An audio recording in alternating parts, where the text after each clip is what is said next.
E aí, ouvinte cansado? Hoje vamos mergulhar no mundo não tão limpo da Grécia Antiga. Isso mesmo. Muito antes do papel higiênico, do sabonete e do desodorante, alguém teve que inventar a democracia e a filosofia. E spoiler, eles faziam isso cheirando bem mal. Se ajeita aí, encontra uma posição confortável e deixa minha voz te embalar. Mas antes que o sono vença, já se inscreve no canal. Sempre tem uma nova história chata esperando por você. Me conta nos comentários. Você conseguiria viver sem papel higiênico por uma semana? E claro, deixa o like.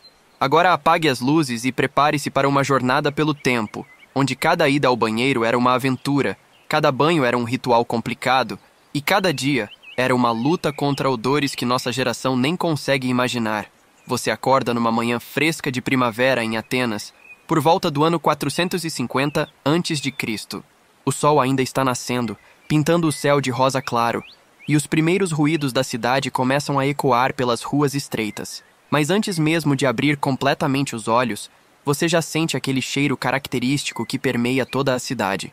Uma mistura complexa de suor humano acumulado, urina fermentada, restos de comida em decomposição e fumaça de madeira queimada.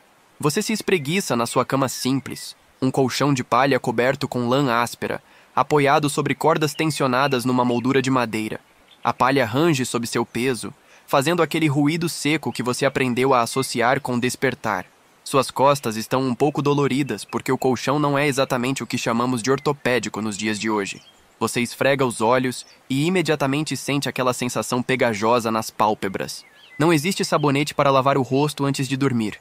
Então toda a sujeira do dia anterior ainda está ali. Poeira das ruas de terra batida, fuligem das tochas e lamparinas a óleo, partículas de comida e aquela fina camada de gordura corporal que se acumula naturalmente quando você não tem acesso a produtos de limpeza modernos. Você se levanta e sente imediatamente a necessidade de urinar. Aqui está o primeiro desafio do seu dia na Grécia Antiga. Onde fazer xixi? Se você for homem e estiver em casa, pode usar um vaso de cerâmica chamado de ânfora, que fica guardado debaixo da cama, especificamente para esse propósito. O vaso tem um cheiro permanente de urina velha que nunca sai completamente, não importa quantas vezes seja lavado com água fria. Se você for mulher, a situação é um pouco mais complicada. Existe um vaso específico para mulheres, com formato diferente, mas o princípio é o mesmo. Fazer suas necessidades num recipiente de cerâmica, que depois precisa ser esvaziado. E quem esvazia? Você mesmo, claro. Não existem empregadas domésticas para a maioria das pessoas. Você pega o vaso pesado.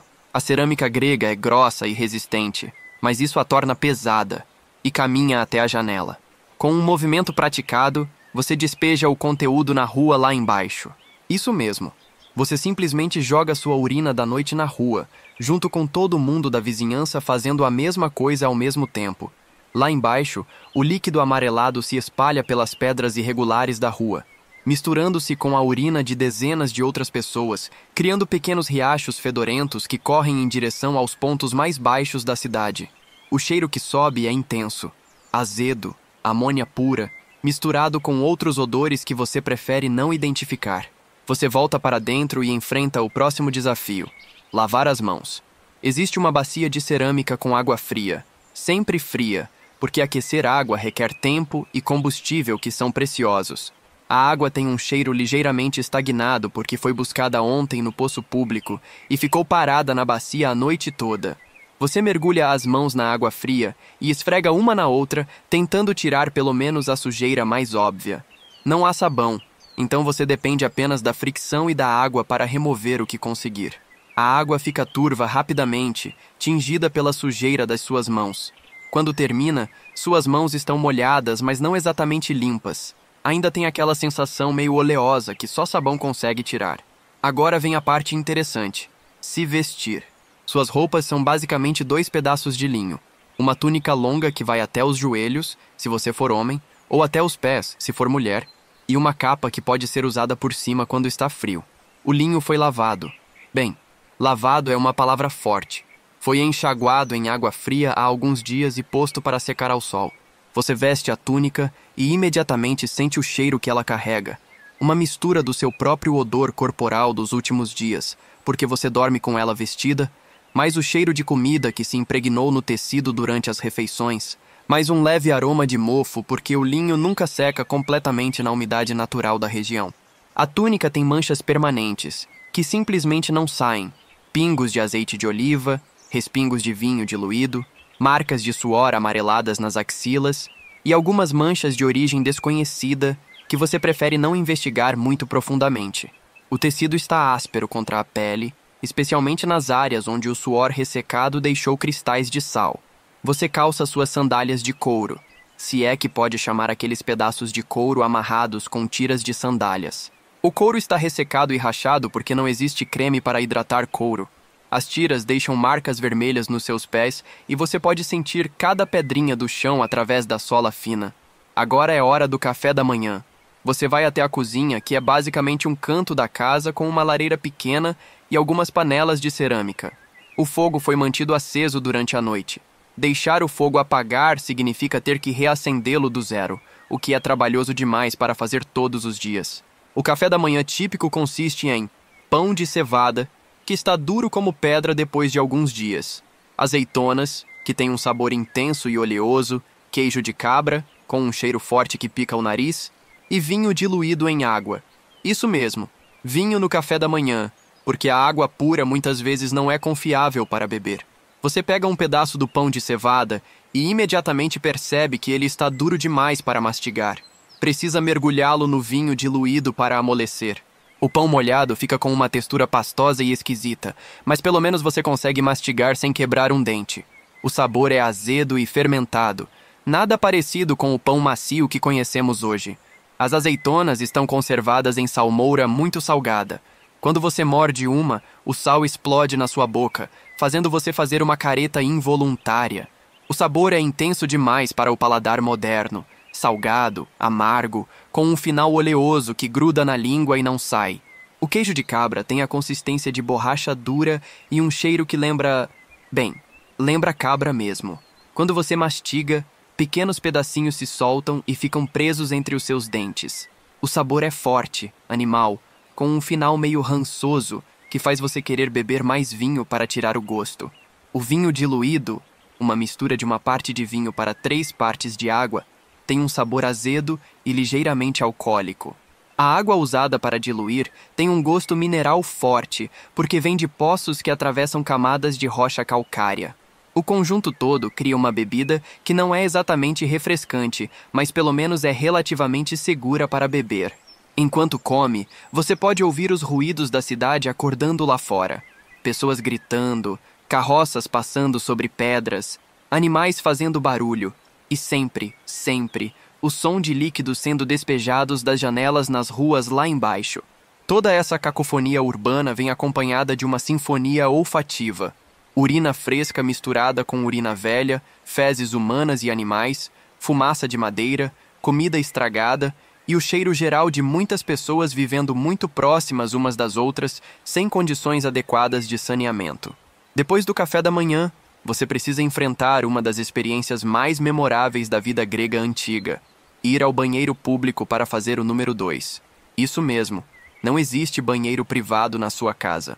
Evacuação é uma atividade comunitária que acontece numa latrina pública no centro da cidade. Você sai de casa e caminha pelas ruas estreitas de Atenas. As ruas são feitas de pedras irregulares, barro seco e uma generosa camada do que foram as águas servidas da manhã. O resultado de centenas de pessoas despejando seus vasos pela janela simultaneamente. Você precisa tomar cuidado onde pisa, porque o chão está escorregadio e mal cheiroso. A caminhada até a latrina pública demora cerca de 15 minutos, durante os quais você cruza com outras pessoas indo na mesma direção com a mesma finalidade. Existe uma espécie de camaradagem silenciosa entre vocês, todos enfrentando a mesma necessidade biológica, todos caminhando em direção à mesma experiência desconfortável. A latrina pública é um prédio simples de pedra com uma abertura para cada 4 ou 5 pessoas. Por dentro, é basicamente uma fileira de assentos de mármore com buracos, posicionados lado a lado sem nenhuma divisória ou privacidade. Você literalmente senta ao lado de estranhos para fazer suas necessidades, podendo conversar normalmente durante o processo. O cheiro que emana da latrina é indescritível para padrões modernos. Imagine o odor mais forte de banheiro público que você já sentiu, multiplique por 10, adicione o cheiro de decomposição orgânica e fermentação e você terá uma vaga ideia do que te espera. É um cheiro físico, que parece grudar na sua roupa e nos seus cabelos. Você se senta no assento de mármore frio. E quando digo frio, é realmente frio, porque pedra não retém calor corporal. Ao lado de um homem mais velho que está comentando sobre o preço do azeite no mercado, como se fosse a coisa mais natural do mundo ter essa conversa nessas circunstâncias. Depois de terminar suas necessidades, vem a parte mais interessante, a limpeza. Não existe papel higiênico, obviamente. O que existe é um bastão de madeira com uma esponja amarrada na ponta, que fica mergulhada num balde de água salgada. A mesma esponja é usada por todas as pessoas que frequentam aquela latrina. Você pega o bastão, torce o nariz involuntariamente pelo cheiro da esponja molhada que já foi usada por dezenas de pessoas antes de você no mesmo dia, e faz o que precisa ser feito. A esponja está fria, molhada, e tem uma textura que sua mente moderna se recusa a processar adequadamente. Depois de usar a esponja, você a mergulha de volta no balde de água salgada, que supostamente a limpa para a próxima pessoa. A água do balde tem uma cor que você prefere não analisar muito detalhadamente, e um cheiro que combina o odor natural da água do mar com outras coisas. Você se levanta do assento de mármore, ajusta sua túnica e caminha de volta para a rua. O alívio de sair da latrina e respirar o ar relativamente mais fresco da rua é imenso, mesmo que o ar da rua ainda cheire a urina e esgoto. A caminhada de volta para casa é uma experiência sensorial completa. Você passa por uma padaria onde o pão está sendo assado, e o cheiro de trigo queimado se mistura com a fumaça densa que sai do forno primitivo. Você passa por um açougueiro que está cortando carne ao ar livre, cercado por moscas, com pedaços de gordura e sangue espalhados no chão de terra batida. Você passa por uma oficina de curtume, onde peles de animais estão sendo tratadas com urina fermentada. Sim, urina humana coletada especificamente para esse propósito, criando um cheiro que é uma mistura de animal morto com amônia concentrada. O cheiro é tão forte que você precisa cobrir o nariz com a túnica e acelerar o passo. De volta em casa, você decide que precisa tomar um banho. Banho na Grécia Antiga é uma experiência muito diferente do que você está acostumado. Primeiro, não existe chuveiro. Segundo, não existe sabonete. Terceiro, o processo envolve óleo de oliva e um raspador de metal. Você aquece água numa panela de cerâmica sobre o fogo da lareira. A água demora uma eternidade para esquentar e você precisa alimentar o fogo constantemente com pequenos pedaços de madeira seca. Quando a água finalmente está morna, nunca quente o suficiente para ser confortável, você a despeja numa bacia grande de cerâmica. Você tira a túnica e fica nu no meio da cozinha, porque não existe banheiro separado na maioria das casas.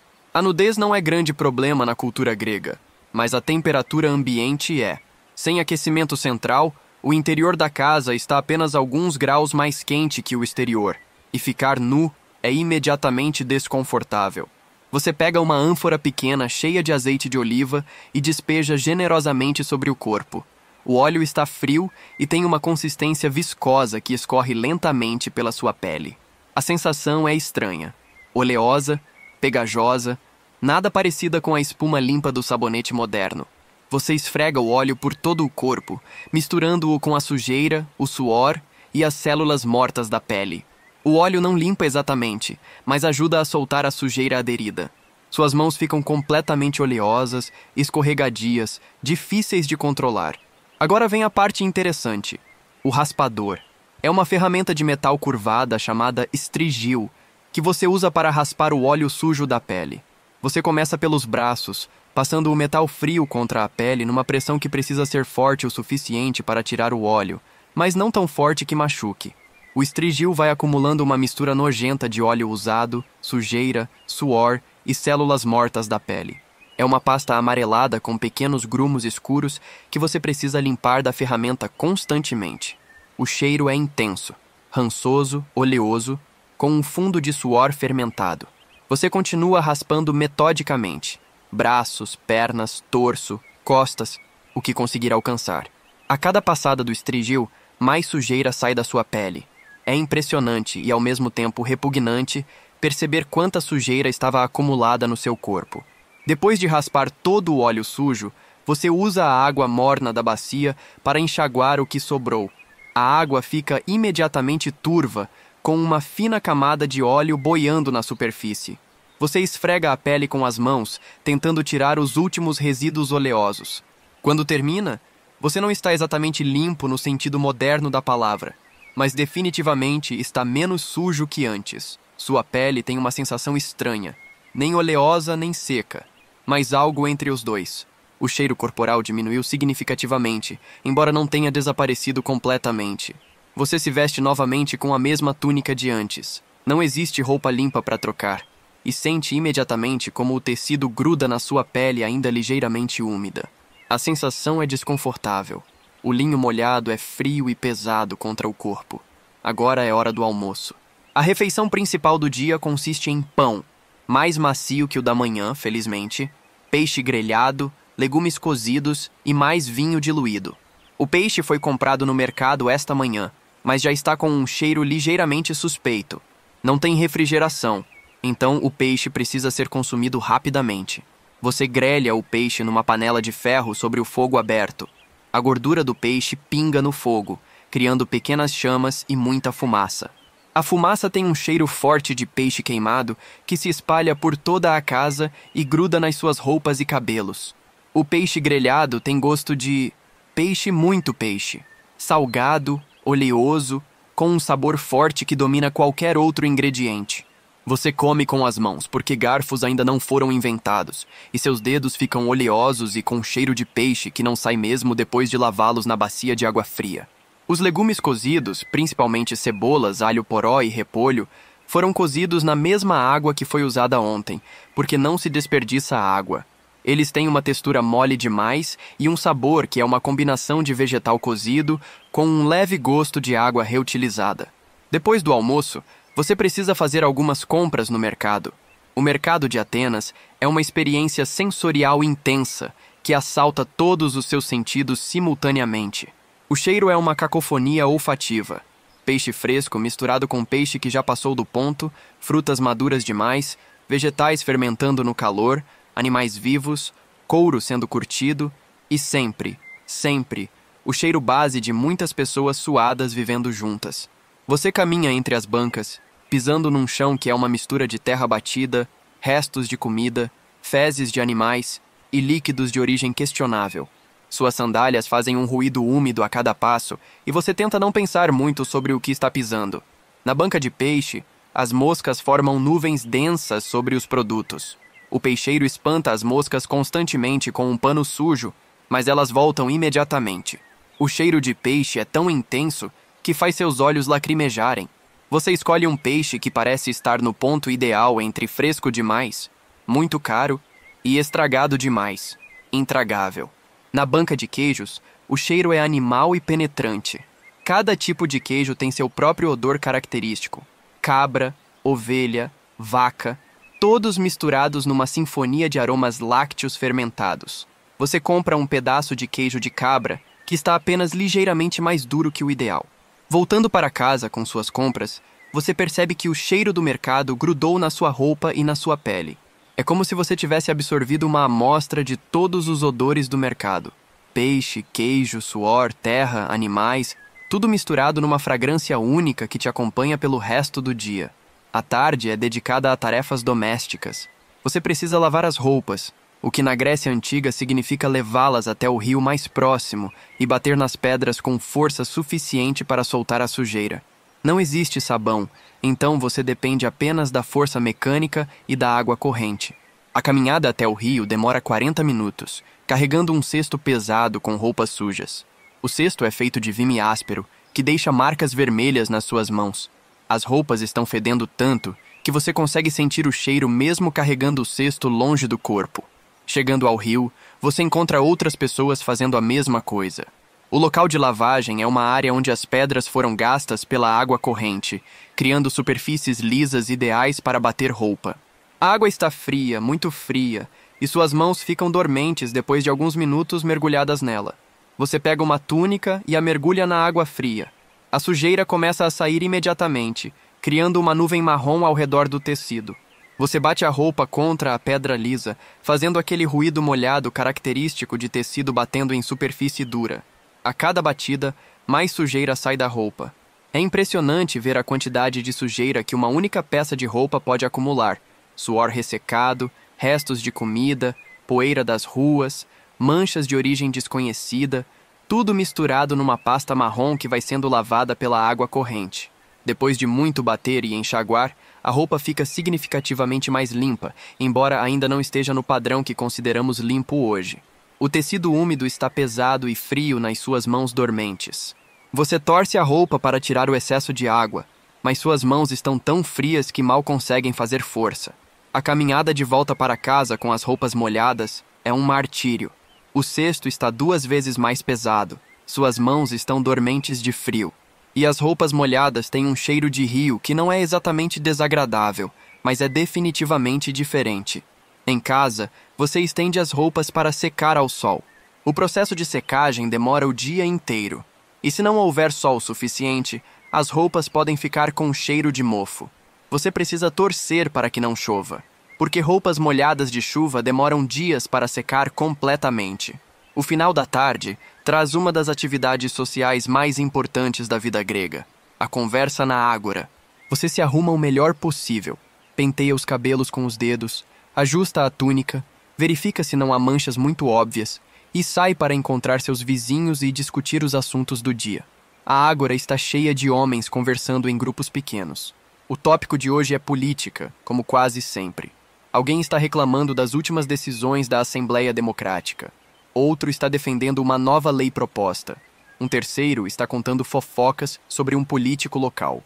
Você se junta a um grupo e imediatamente percebe que não é só você que tem problemas de higiene. Todos os homens ao seu redor têm o mesmo cheiro básico: suor acumulado, roupas que precisam ser lavadas, hálito de alho e cebola e aquele odor corporal natural que surge quando não se usa desodorante. A conversa é interessante. Você está participando do nascimento da democracia, afinal de contas. Mas o cheiro coletivo é intenso. 15 homens parados numa roda pequena, todos com problemas similares de higiene pessoal, criam uma atmosfera olfativa que seria intolerável para padrões modernos. Quando o sol começa a se pôr, você volta para casa para o jantar. A refeição noturna é similar ao almoço: pão, algum tipo de proteína, ovos hoje, vegetais e vinho diluído. Você come à luz de lamparinas a óleo, que produzem uma luz fraca e amarelada, além de uma fumaça constante que faz seus olhos arderem. A fumaça das lamparinas tem um cheiro característico: óleo queimado misturado com a fuligem que se acumula no pavio. É um cheiro que impregna toda a casa durante a noite, grudando nas roupas, nos cabelos, na pele. Você vai dormir cheirando a óleo queimado todos os dias da sua vida. Depois do jantar, não há muito o que fazer. Não existe luz elétrica, televisão ou qualquer forma de entretenimento noturno. Você pode conversar com sua família à luz fraca das lamparinas. Talvez ouvir alguém contar uma história ou simplesmente ir dormir cedo. Preparar-se para dormir na Grécia Antiga é um processo simples. Você basicamente tira as sandálias e deita na cama com a mesma roupa do dia. Não existe pijama ou camisola. Você dorme com a túnica, que vai acumular mais uma noite de suor e odor corporal. Antes de deitar, você precisa fazer xixi mais uma vez. De volta ao vaso de cerâmica embaixo da cama, de volta ao ritual de urinar num recipiente que vai ficar ali ao seu lado a noite inteira, exalando o cheiro familiar de urina fresca que vai fermentar lentamente até amanhã. Você se deita na cama de palha, que range alto com cada movimento. O colchão está ligeiramente úmido da sua própria umidade corporal acumulada ao longo de muitas noites. As cobertas de lã são ásperas contra a pele e têm um cheiro animal persistente. Elas nunca são lavadas, apenas sacudidas ocasionalmente. A casa esfria rapidamente quando o sol se põe. Não existe aquecimento central, então a temperatura interna fica apenas alguns graus mais alta que a externa. Você puxa as cobertas ásperas até o queixo, tentando se aquecer, mas o linho da túnica está frio contra a pele. Lá fora, você pode ouvir os ruídos noturnos de Atenas: cães latindo, pessoas conversando em voz alta na rua, o barulho ocasional de alguém despejando águas servidas pela janela, talvez uma briga entre vizinhos, ou o som de uma carroça passando sobre as pedras irregulares. Você fecha os olhos e tenta dormir, mas o cheiro do vaso de urina embaixo da cama está particularmente forte hoje. Mistura-se com o cheiro das cobertas de lã úmida, da túnica que precisa ser lavada, da fumaça de óleo queimado que ainda flutua no ar e com seu próprio odor corporal que se acumulou durante o dia. É estranho como você se acostuma com os cheiros quando não tem alternativa. O que seria intolerável para uma pessoa moderna torna-se apenas parte do ambiente cotidiano. Seu nariz se adapta, sua mente aprende a filtrar e você consegue dormir cercado por odores que fariam um visitante do século XXI desmaiar. E assim termina seu primeiro dia completo na Grécia Antiga. Amanhã será igual. Acordar com o cheiro da urina fermentada no vaso, tomar café da manhã com pão duro e queijo ranço, ir à latrina pública para usar a esponja comunitária, talvez tomar outro banho de óleo e raspador, comer peixe que está no limite do aceitável e voltar para a cama com a mesma túnica cada vez mais impregnada de odores diversos. Mas você não vai durar uma semana. Não porque vai morrer, mas porque sua mente moderna simplesmente não consegue processar essa realidade olfativa e higiênica por tanto tempo. No terceiro dia, você estaria implorando para voltar para casa, para um banheiro com papel higiênico, para um chuveiro com sabonete, para roupas limpas e desodorante. Porque a Grécia Antiga pode ter inventado a democracia, a filosofia e o teatro, mas definitivamente não inventou as condições básicas de higiene que consideramos normais hoje. E isso, convenhamos, faz toda a diferença entre admirar uma civilização de longe e realmente querer viver nela. No segundo dia, você acorda com uma sensação ainda pior que no primeiro. Durante a noite, seu corpo suou dentro da túnica de linho, criando uma umidade pegajosa que se misturou com os cheiros já acumulados no tecido. Quando você se move na cama, sente como se estivesse envolto numa espécie de casulo úmido e mal cheiroso. O vaso de urina embaixo da cama desenvolveu durante a noite um aroma ainda mais penetrante. A urina fermentou ligeiramente no calor da casa fechada, criando aquele cheiro característico de amônia que faz seus olhos arderem assim que você abre as pálpebras. É como um despertador olfativo que você definitivamente não pediu para ter. Você se senta na borda da cama e sente imediatamente que suas costas estão mais doloridas que ontem. O colchão de palha comprimiu durante a noite, criando uma superfície ainda mais desigual. Além disso, pequenos fragmentos de palha atravessaram o tecido que cobre o colchão e agora estão espetando sua pele através da túnica. Suas mãos estão ásperas e ressecadas de todo o trabalho de ontem. Carregar água, bater roupa nas pedras do rio, manusear alimentos sem utensílios adequados. Quando você esfrega os olhos, sente como se estivesse passando lixa fina nas pálpebras sensíveis. Seus dedos têm pequenos cortes de tanto manipular objetos toscos de cerâmica e metal. O primeiro xixi do dia é particularmente fedorento, misturando-se com os vapores já existentes no vaso para criar uma atmosfera que seria considerada tóxica pelos padrões modernos. Você segura a respiração enquanto usa o vaso, mas eventualmente precisa respirar, e o cheiro de amônia concentrada faz você tossir involuntariamente. Quando vai despejar o conteúdo do vaso pela janela, você percebe que a rua lá embaixo está ainda mais mal cheirosa que ontem. A combinação das águas servidas de centenas de casas, deixada para fermentar ao sol durante todo o dia anterior, criou uma pasta amarelada e fedorenta que gruda nas pedras da rua. O café da manhã do segundo dia inclui uma novidade desagradável. O pão está com mofo. Pequenos pontos esverdeados aparecem numa das laterais do pão de cevada, mas você não tem alternativa a não ser cortar a parte mofada e comer o resto. O sabor tem um fundo estranho, ligeiramente amargo, que você tenta ignorar enquanto mastiga a parte supostamente boa. As azeitonas de hoje estão ainda mais salgadas que as de ontem, se isso for possível. A salmoura evaporou um pouco, concentrando o sal a níveis que fazem sua boca franzir involuntariamente. Quando você morde uma azeitona, precisa cuspir o caroço e não há guardanapo ou papel. Você simplesmente cospe no chão de terra batida da cozinha. O queijo de cabra desenvolveu uma crosta mais dura durante a noite. Quando você tenta cortá-lo com uma faca de ferro cega, o queijo se despedaça em pequenos fragmentos duros que voam pela cozinha. Alguns pedaços caem no chão sujo, mas a regra dos 5 segundos ainda não foi inventada. Na verdade, comida que cai no chão é comida desperdiçada. Então você pega os pedaços e come mesmo assim. A caminhada para a latrina pública no segundo dia é mais desafiadora porque você está começando a antecipar mentalmente o que te espera. Sua mente moderna está se rebelando contra a ideia de usar aquela esponja comunitária novamente. Mas necessidades biológicas são necessidades biológicas, e você não tem escolha. Durante o caminho, Você cruza com um homem que claramente não tomou banho há várias semanas. O cheiro dele é tão intenso que você consegue detectá-lo de 5 metros de distância. Uma mistura complexa de suor rançoso, urina seca, comida fermentada e algo indefinível que pode ser decomposição orgânica. Quando ele passa por você, o cheiro permanece no ar por vários segundos depois. Na latrina, o balde com a esponja comunitária está ainda mais nojento que ontem. A água salgada está com uma coloração marrom esverdeada e pequenos grumos de material orgânico flutuam na superfície. A esponja em si tem uma cor que você prefere não analisar muito detalhadamente e um cheiro que faz você respirar apenas pela boca enquanto a usa. O homem sentado ao seu lado hoje está com diarreia. O som e o cheiro são... são exatamente o que você imaginaria que seriam numa situação dessas.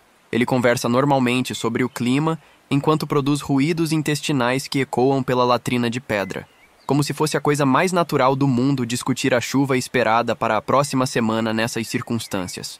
Voltando para casa, você percebe que está desenvolvendo uma coceira persistente. Talvez seja pela combinação de suor acumulado, roupas sujas e falta de produtos de higiene adequados. Você se coça discretamente, mas isso só piora a irritação. Sua pele está começando a desenvolver pequenas erupções vermelhas em áreas onde a roupa esfrega constantemente. O almoço do segundo dia traz uma nova aventura culinária. Carne de porco que está no limite do aceitável. O porco foi abatido 2 dias atrás e ficou pendurado ao ar livre desde então. A carne tem uma coloração ligeiramente esverdeada nas bordas e um cheiro que não é exatamente de podridão, mas definitivamente não é de frescor. Você cozinha a carne sobre o fogo aberto, esperando que o calor mate qualquer coisa que possa ter se desenvolvido nela. A gordura do porco derrete e pinga no fogo, criando chamas altas e uma fumaça densa que enche toda a casa. O cheiro é intenso, gordura queimada misturada com um leve aroma de decomposição controlada. Quando você morde a carne, ela tem uma textura estranha. Parte está dura como couro, parte está mole demais. E há pequenas áreas que têm uma consistência que você prefere não investigar. O sabor é forte, salgado, com um final ligeiramente azedo que permanece na sua boca muito tempo depois de engolir. Durante a refeição, você percebe que está sendo observado por várias moscas que entraram atraídas pelo cheiro da carne. Elas pousam na sua comida, nas suas mãos, no seu rosto, criando uma irritação constante. Você espanta uma, mas imediatamente 2 outras aparecem. É uma batalha perdida desde o início. A tarde do segundo dia é dedicada a uma tarefa que você ainda não tinha enfrentado: limpar a casa. Limpar uma casa grega antiga não é como usar um aspirador e produtos de limpeza modernos. É mais como redistribuir a sujeira de uma maneira menos óbvia. Você varre o chão de terra batida com uma vassoura feita de galhos amarrados, o que basicamente move a poeira e os detritos de um lugar para outro sem realmente removê-los. A poeira levantada pela vassoura fica suspensa no ar por longos minutos, fazendo você tossir e espirrar constantemente.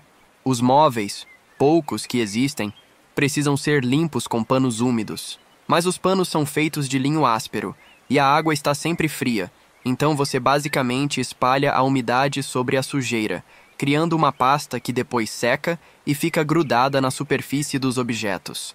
A limpeza das panelas de cerâmica é particularmente desafiadora. Sem detergente, você depende de areia abrasiva e força bruta para tentar remover os restos de comida grudados.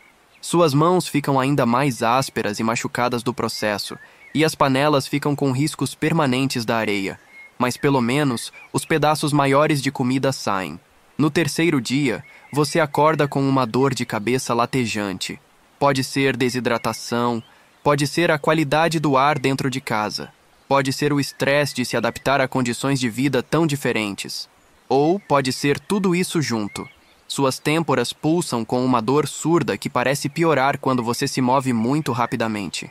Sua boca está pastosa e tem um gosto metálico estranho. Não existe escova de dentes ou pasta de dentes.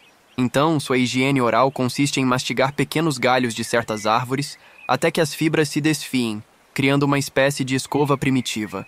O gosto dos galhos é amargo e adstringente, e eles deixam pequenos fragmentos de madeira entre os dentes. Quando você se levanta da cama, sente uma tontura momentânea. Seu corpo está começando a mostrar sinais de que não está se adaptando bem a essas condições. Você está perdendo peso porque a comida é monótona e muitas vezes duvidosa. Está dormindo mal porque a cama é desconfortável e a casa é barulhenta. E está constantemente lutando contra pequenas infecções e irritações da pele. O café da manhã do terceiro dia inclui uma descoberta desagradável. Ratos estiveram na sua comida durante a noite. O pão tem marcas pequenas de dentes, e há pequenos grãos escuros espalhados ao redor, fezes de rato. Você precisa jogar fora uma parte da comida, o que significa menos ainda para comer num dia que já começou difícil.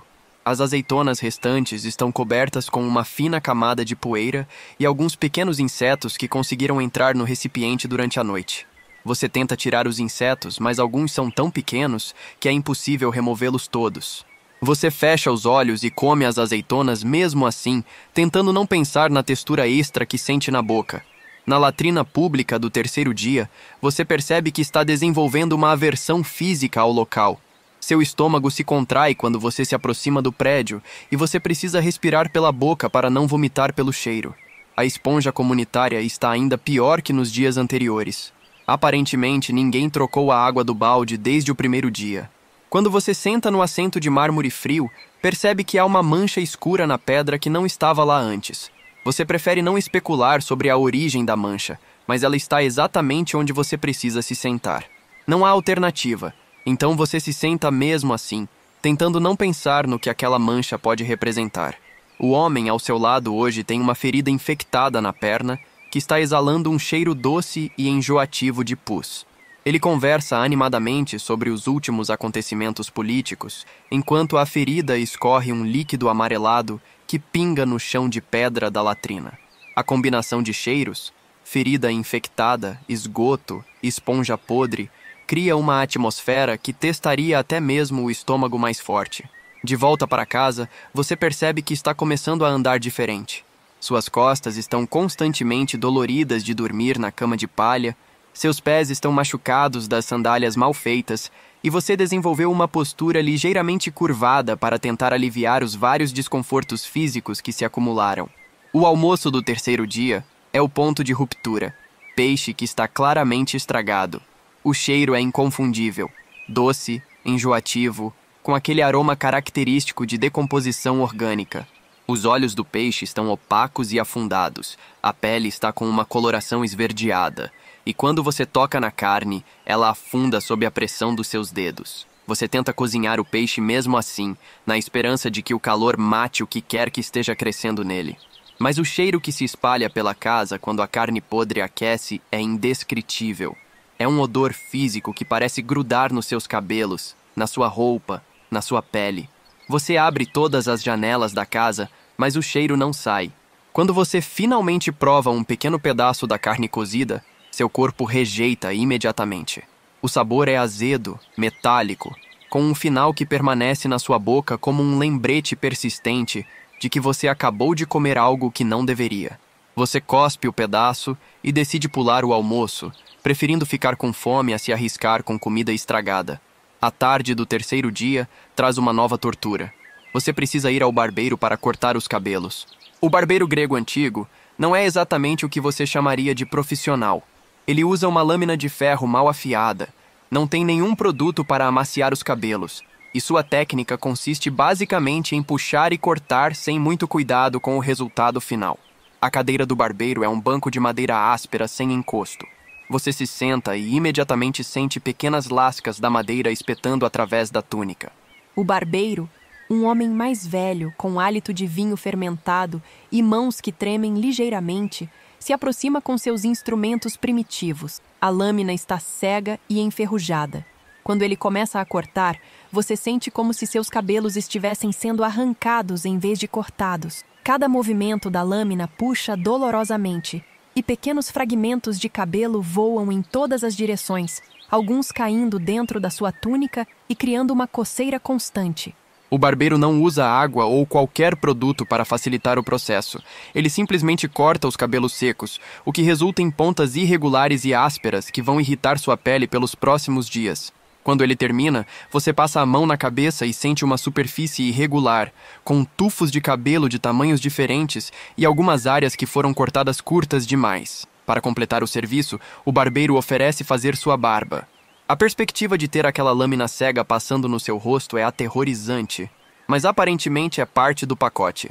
Ele não usa nenhum tipo de creme ou óleo para amaciar os pelos, apenas passa a lâmina seca contra a sua pele. A primeira passada da lâmina arranca os pelos em vez de cortá-los, causando uma dor aguda que faz seus olhos lacrimejarem. Pequenas gotas de sangue aparecem onde a lâmina cega puxou os pelos com muita força. O barbeiro continua metodicamente, aparentemente alheio ao desconforto que está causando. Quando finalmente termina, seu rosto está ardendo e coberto de pequenos cortes.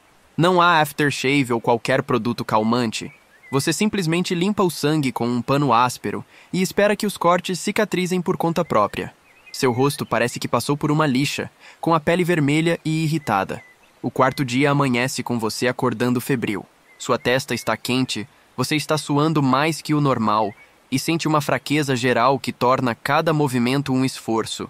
Provavelmente é resultado da combinação de comida duvidosa, condições de higiene precárias, estresse físico e mental e exposição constante a bactérias e vírus contra os quais seu corpo moderno não tem resistência. Sua garganta está arranhando, e quando você engole saliva, dói. Pode ser o início de uma infecção respiratória, comum numa época em que pessoas vivem muito próximas umas das outras, sem ventilação adequada e sem conceito de contágio. Você tosse algumas vezes e o som ecoa na casa pequena, acordando outras pessoas que dormem no mesmo ambiente. O café da manhã do quarto dia é um desafio ainda maior porque você não tem apetite. A febre diminuiu seu interesse por comida, mas você sabe que precisa comer alguma coisa para manter a energia. O pão está ainda mais duro que o usual, e mastigar dói na sua garganta inflamada.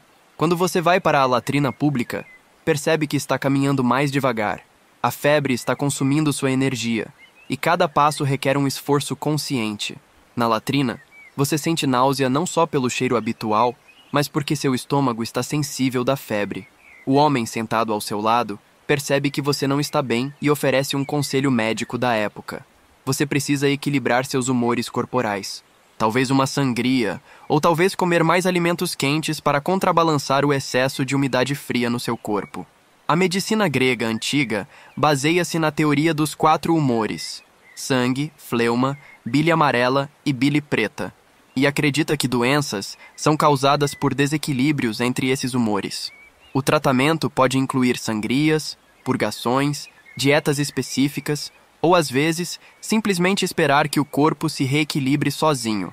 De volta em casa, você decide tentar descansar. Mas descansar numa cama de palha quando você está febril é particularmente desconfortável. A palha parece mais áspera contra sua pele sensível, e cada movimento faz o colchão ranger alto. Você sua abundantemente, encharcando a túnica e criando uma umidade desagradável que não sai. Durante a tarde, sua febre piora. Você começa a ter pequenos delírios, vendo coisas que não estão lá, ouvindo vozes que podem ou não ser reais. Em alguns momentos, você esquece onde está e tenta procurar um termômetro ou remédios modernos que obviamente não existem. A noite do quarto dia é um inferno particular. Você sua tanto que a túnica fica encharcada, mas ao mesmo tempo sente calafrios que fazem você tremer violentamente. Não existe paracetamol ou qualquer outro medicamento para baixar a febre. Você simplesmente precisa aguentar até que passe, se é que vai passar. No quinto dia, você acorda ligeiramente melhor, mas ainda fraco. A febre diminuiu um pouco, mas você perdeu ainda mais peso e está visivelmente debilitado. Quando tenta se levantar da cama, precisa se apoiar na parede porque suas pernas estão bambas. Seu reflexo no bronze polido, que serve como espelho, mostra uma pessoa quase irreconhecível. Rosto magro demais, olhos fundos, pele pálida com manchas vermelhas de irritação, cabelos cortados irregularmente, barba por fazer cheia de pequenos cortes cicatrizando. Você parece alguém que passou por uma provação, não alguém que simplesmente está tentando viver normalmente numa cidade civilizada. A essa altura, sua mente moderna está em completa rebelião. Cada aspecto da vida cotidiana, desde usar a esponja comunitária até comer comida duvidosa, tornou-se uma tortura mental além do desconforto físico. Você começou a sonhar com banheiros limpos, papel higiênico, sabonete, shampoo, roupas limpas, comida fresca e todas as comodidades básicas que dava como garantidas na vida moderna. E assim, no 5º dia na Grécia Antiga, você finalmente admite a derrota. Não consegue mais. Não é questão de adaptação ou aclimatação, é impossibilidade física e mental de continuar vivendo nessas condições. Seu corpo está se deteriorando, sua mente está em constante estado de revolta, e cada hora que passa se torna mais difícil de suportar, porque no final das contas, admirar uma civilização antiga pela sua contribuição à filosofia e democracia é uma coisa. Mas realmente viver nessa civilização, com todos os seus desconfortos, perigos e condições sanitárias precárias, é uma experiência que pouquíssimas pessoas modernas conseguiriam suportar por mais de alguns dias. E você definitivamente não é uma delas.